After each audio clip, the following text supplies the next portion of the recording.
नमस्कार। स्वागत है आपका अफसरनामा सीरीज के इस छठे एपिसोड में। और इस छठे एपिसोड में हम बात करेंगे बिहार करंट अफेयर्स की।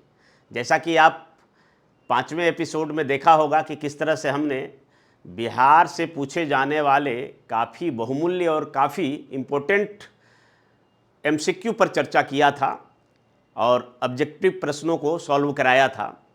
और उसी कड़ी में ये हमारा बिहार करंट अफेयर्स पर दूसरा वीडियो क्लास है, जिसके अंतर्गत 71वीं बीपीएससी पीटी में पूछे जाने वाले संभावित प्रश्नों का संग्रह किया गया है।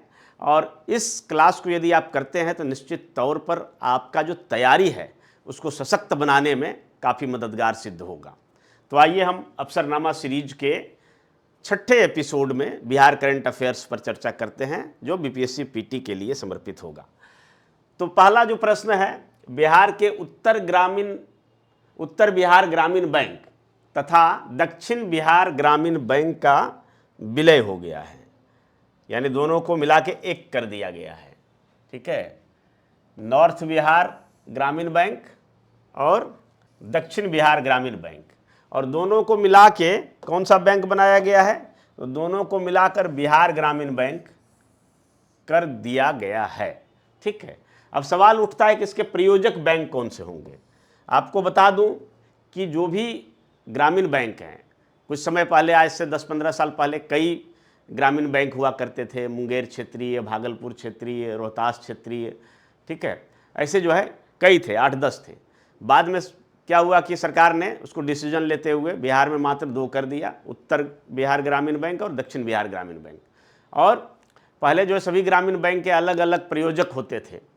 ठीक है, और फिर जो है 2 ग्रामीण बैंक कर दिए जाने के बाद जो है दोनों का प्रयोजक कोई एक बैंक था, जिसका सवाल यहाँ है।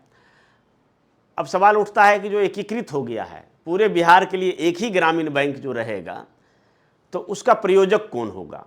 क्योंकि जो भी नेशनलाइज बैंक है, राष्ट्रीयकृत बैंक है, तो वो सीधे रिजर्व बैंक से कनेक्टेड रहते हैं। परंतु जो ग्रामीण बैंक हैं तो उसके प्रयोजक बैंक होते हैं जो मुख्य वाणिज्यिक या कॉमर्शियल बैंक हैं, उनमें से कोई एक। तो ये बिहार ग्रामीण बैंक के प्रयोजक बैंक कौन से होंगे? तो आपका ऑप्शन है पंजाब नेशनल बैंक, दूसरा ऑप्शन है बैंक ऑफ इंडिया, तीसरा ऑप्शन है स्टेट बैंक ऑफ इंडिया, और चौथा ऑप्शन है एचडीएफसी बैंक। आपको सोचना है, आप कमेंट में जवाब भी दे सकते हैं, थोड़ा देर के लिए आपको समय देंगे।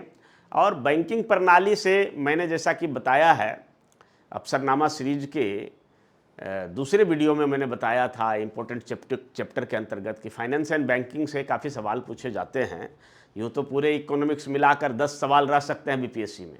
ठीक है, ये इकोनॉमिक्स के अंतर्गत भी आ जाएगा, क्योंकि इकोनॉमी का सवाल है, क्योंकि बिहार से सवाल है, इसलिए बिहार करंट अफेयर्स के अंतर्गत इसको लिया गया है। और बिहार करंट अफेयर्स की बात करें तो यहाँ से लगभग 25 सवाल पूरे बिहार पर, संपूर्ण बिहार पर अगर बात करें तो 25 सवाल हो सकते हैं, और जिनमें से बिहार करंट अफेयर्स पर 5-6 सवाल हो सकते हैं। तो चलिए, इसका आंसर अगर आप लोगों ने सोच लिया होगा या नहीं सोचा होगा, या अभी विश्लेषण कर रहे होंगे, तो मैं उनके लिए बता दूं कि इसका जो आंसर होगा वो ए होगा, यानी पंजाब नेशनल बैंक। बिहार ग्रामीण बैंक के प्रयोजक बैंक कौन है? तो पंजाब नेशनल बैंक। चलिए, अब दूसरा सवाल पर हम आते हैं।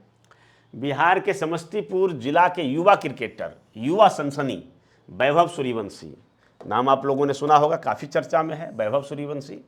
आईपीएल में शतक लगाने वाले सबसे युवा खिलाड़ी हैं, उनकी आईपीएल टीम कौन सी है? ठीक है, अब 4 ऑप्शन है। पहला है पुणे वॉरियर्स, दूसरा है पटना पायरेट्स, तीसरा है चेन्नई सुपर किंग्स, और चौथा है राजस्थान रॉयल्स। आपने देखा होगा किस तरह से 35 गेंदों पर ही शतक लगा दिया था, और माना जा रहा है कि मात्र 14 ही साल के हैं। ठीक है, और इतनी कम उम्र में इतनी बड़ी कारनामा जो करके दिखाया है, तो निश्चित तौर पर ऐसा जो है विश्व में एकाध ही मौके देखने को मिले हैं जो कि इस बिहार के लाल ने कर दिखाया है कमाल।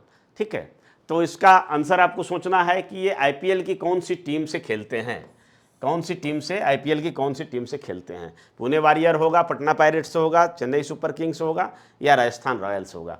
तो मैं आपको बता दूं कि ये जो है राजस्थान रॉयल्स टीम से खेलते हैं। ठीक है, अब चलिए हम तीसरा सवाल पर आते हैं। तो तीसरा सवाल आपके स्क्रीन पर यह है कि क्वेश्चन है, अप्रैल 2025 में केंद्रीय मंत्रिमंडल द्वारा बिहार के किस परियोजना को प्रधानमंत्री कृषि सिंचाई योजना त्वरित सिंचाई लाभ कार्यक्रम के अंतर्गत शामिल किया गया है? ठीक है, बिहार के ऐसा कौन सा परियोजना है जो प्रधानमंत्री कृषि सिंचाई योजना या फिर त्वरित सिंचाई लाभ कार्यक्रम के अंतर्गत शामिल किया गया है? और जब प्रधानमंत्री के अंतर्गत इसको शामिल कर लिया गया है, निश्चित तौर पर उसको फंडिंग जो है केंद्र सरकार से होगी। ठीक है, तो इसमें आपका ऑप्शन है दुर्गावती जलाशय योजना, दूसरा है कोसी मेची अंतर्राष्ट्रीय लिंक परियोजना, अंतर्राज्यीय लिंक परियोजना, तीसरा है कोसी सिंचाई नहर परियोजना और चौथा है गंडक परियोजना। आपको इसमें से बताना है कि कौन सा है।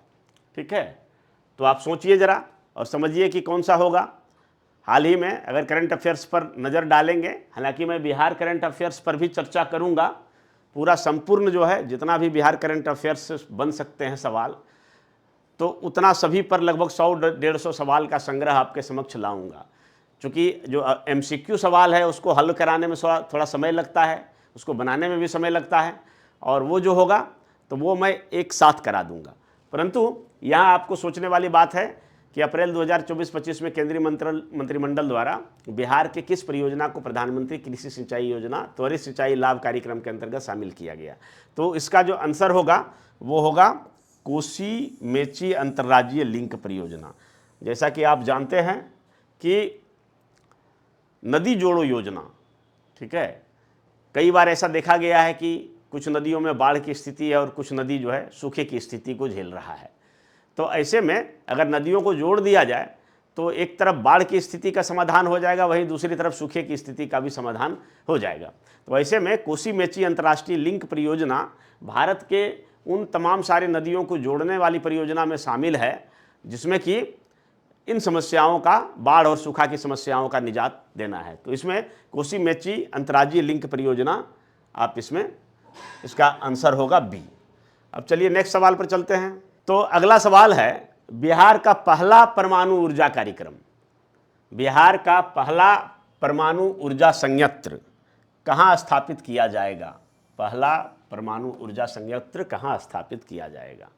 ऑप्शन है भागलपुर के नाथनगर में, मुंगेर के तारापुर में, रोहतास के इंद्रपुरी में और नवादा के रजौली में। आपको इसके उत्तर बताने हैं।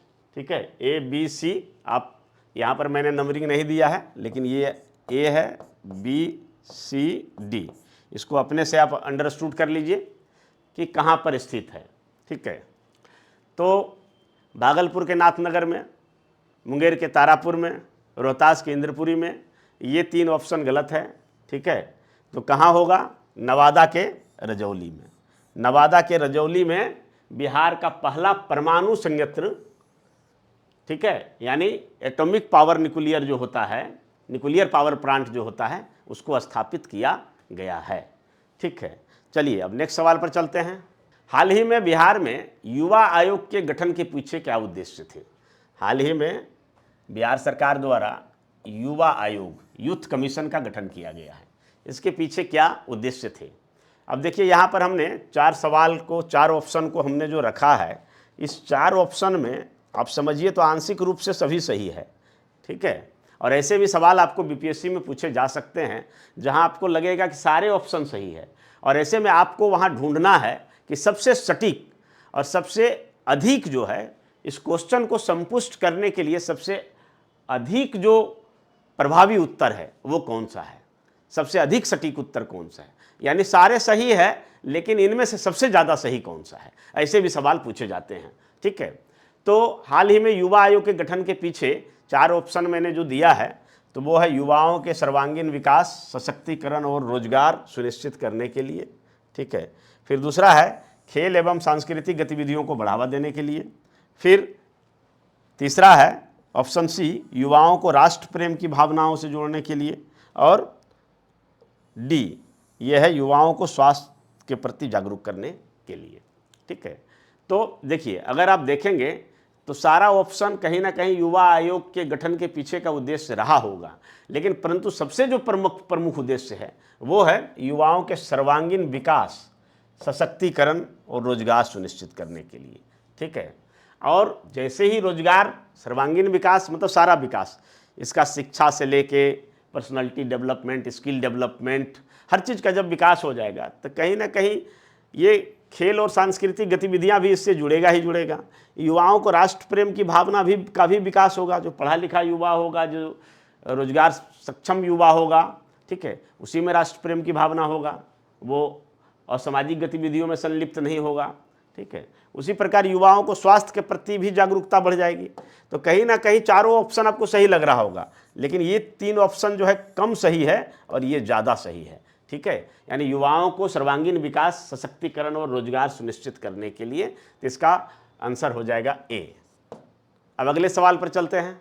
अगला सवाल है, भारत का दूसरा पक्षी संग्रहालय बिहार के किस जिले में स्थापित किया जाएगा? भारत का दूसरा पक्षी संग्रहालय, पक्षी संग्रहालय का मतलब हुआ बर्ड म्यूजियम, ठीक है, बर्ड म्यूजियम। और बर्ड म्यूजियम मतलब क्या है कि इसमें जीवित पक्षी नहीं रहेंगे, बल्कि विभिन्न प्रकार के पक्षियों के मोन्यूमेंट्स होंगे या फिर उनके चित्र होंगे, ठीक है, और इसको भी देखकर आप आनंद ले सकते हैं। तो बिहार का दूसरा पक्षी संग्रहालय, यानी भारत का दूसरा पक्षी संग्रहालय, बिहार का तो पहला ही हो जाएगा, बिहार का हो जाएगा पहला, बिहार का हो जाएगा पहला, ठीक है। लेकिन भारत का दूसरा पक्षी संग्रहालय कहाँ स्थापित किया जाएगा, ठीक है। तो पहला जो होगा वो होगा क्या भागलपुर के कहलगांव में? आप ऑप्शन पर विचार कीजिए। दूसरा जमुई के नागी पक्षी अभ्यारण्य में। तीसरा बेगूसराय के कांवर पक्षी विहार में। चौथा वैशाली के बरेला झील में, ठीक है।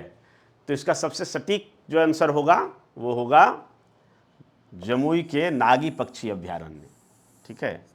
और ये मैं बता दूं, ये बिहार का पहला ऐसा संग्रहालय बनाया जाएगा जिसमें कि, तो बिहार का ऐसा पहला म्यूजियम बनाया जाएगा, बर्ड म्यूजियम। और भारत में इस प्रकार का एक और म्यूजियम है, कहाँ है? तो भारत का जो पहला बर्ड म्यूजियम है वो कलकत्ता स्थित इंडियन म्यूजियम में एक अलग से बर्ड गैलरी है, यानी पक्षी का एक अलग से गैलरी है, उसी को माना गया है। और दूसरा जो है बिहार के नागी अभ्यारण्य में, यानी नागी बर्ड सेंचुरी में खोला जाएगा, ठीक है। अब आगे चलते हैं। क्वेश्चन है कि बिहार का सबसे बड़ा सौर ऊर्जा संयंत्र, अभी एक आपने देखा होगा परमाणु ऊर्जा संयंत्र जो कि नवादा के रजौली में स्थापित किया जा रहा है, वही जो है सौर ऊर्जा संयंत्र सबसे बड़ा जो बिहार का है, और इसकी कैपेसिटी 50 मेगावाट है। 50 मेगावाट कहाँ स्थापित किया गया? कहाँ स्थापित किया गया? 50 मेगावाट का सबसे बड़ा, जो कि बिहार का सबसे बड़ा सौर ऊर्जा संयंत्र, सोलर एनर्जी प्लांट जो है वो कहाँ स्थापित किया गया? तो ऑप्शन है नवादा,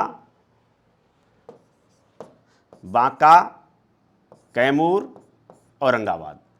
तो इसमें आपका सही जो जवाब होगा वो होगा बांका, ठीक है। यानी बांका में 50 मेगावाट का सबसे बड़ा सौर ऊर्जा संयंत्र स्थापित किया गया है।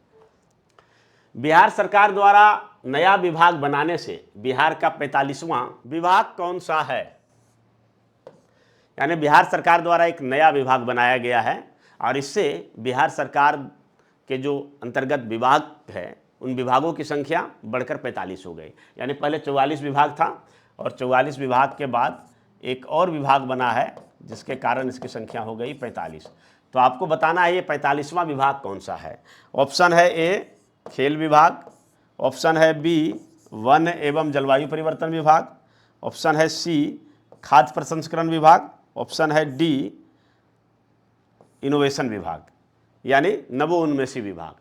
तो इनमें से पहला जो ए आंसर है वो सही है, खेल विभाग। और बिहार सरकार द्वारा 45वां विभाग खेल विभाग को बनाया गया है। पहले यह विभाग कला, युवा एवं संस्कृति विभाग के अंतर्गत था, परंतु अब इसे स्वतंत्र दर्जा मिल गया है और इस तरह से बिहार का 45वां विभाग बन गया है खेल विभाग। खेल गतिविधियों को बढ़ाने के लिए बिहार सरकार का ये सराहनीय कदम है।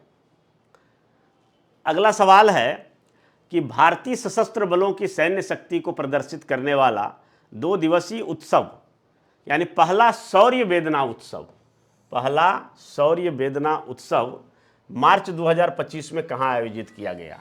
चूंकि ये बिहार में आयोजित किया गया है इसलिए इससे सवाल बन रहा है। ठीक है, तो इसका आपका 4 ऑप्शन है। 4 ऑप्शन में से आपको सही उत्तर को ढूंढना है।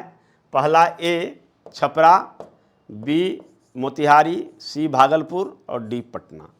तो कौन सा और कहाँ पर इसका आयोजन किया गया है, इसके जवाब को आप सोचिए। मैं आपको इसी सोचने के क्रम में बता देता हूँ, कम समय लेते हुए, कि ये मोतिहारी में किया गया। ठीक है, भारतीय सशस्त्र बलों की सैन्य शक्ति को प्रदर्शित करने वाला 2 दिवसीय उत्सव, पहला शौर्य वेदना उत्सव, मार्च 2025 में मोतिहारी में आयोजित किया गया। ठीक है, चलिए आगे बढ़ते हैं। अगला सवाल है, ऑपरेशन सिंदूर में भारत का पक्ष प्रस्तुत करने के लिए विदेश भेजे गए भारत के प्रतिनिधिमंडल में बिहार के निम्न 2 सांसद शामिल थे। ठीक है, ऑपरेशन सिंदूर की सफलता के बाद भारत सरकार ने अपना पक्ष रखने के लिए कि भारत द्वारा जो कार्रवाई की गई है वो कितना सही था, कितना जरूरी था, कितना सटीक था, और इसके लिए भारत का पक्ष रखने के लिए विभिन्न देशों में 7 सदस्यीय प्रतिनिधि मंडल भेजा गया था, जिसमें बिहार के 2 सांसद थे। तो ये 2 सांसद कौन कौन थे, ये सवाल काफ़ी इंपॉर्टेंट है, आपको एग्जाम में पूछा जा सकता है, इसलिए इसको ध्यान से देखिए। ऑप्शन है ए मनोज झा और रविशंकर प्रसाद,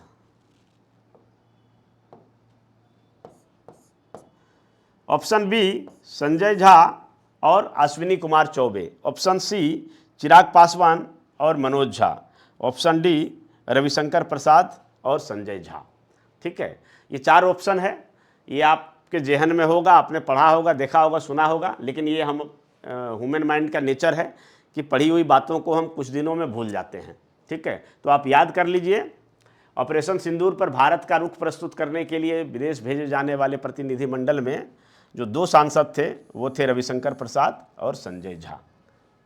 संजय झा और रविशंकर प्रसाद ऑपरेशन सिंदूर पर भारत का पक्ष रखने के लिए गए थे, 7 सदस्यीय प्रतिनिधिमंडल का हिस्सा थे और उन्होंने भारत को बखूबी अपना पक्ष रखा। ठीक है, अब अगला सवाल चलते हैं। बिहार का पहला घड़ियाल अभयारण्य यानी बिहार का फर्स्ट क्रोकोडाइल सेंचुरी किस नदी के किनारे विकसित किया जा रहा है। बिहार का पहला घड़ियाल अभयारण्य किस नदी के किनारे विकसित किया जा रहा है, ये आपको सवाल ढूंढना है। तो इसमें 4 ऑप्शन है, चारों ऑप्शन पर आप विचार कीजिए कि कहाँ पर ये बनाया जा रहा है। ऑप्शन ए कोसी नदी, ऑप्शन बी गंडक नदी, ऑप्शन सी गंगा नदी, ऑप्शन डी सोन नदी। ठीक है, और मैं आपको बता दूं ये कहाँ स्थापित किया जा रहा है, तो ये स्थापित किया जा रहा है बिहार के गोपालगंज ज़िले में। अब गोपालगंज ज़िले में कौन सा नदी बहती है, इससे आप गेस करिए।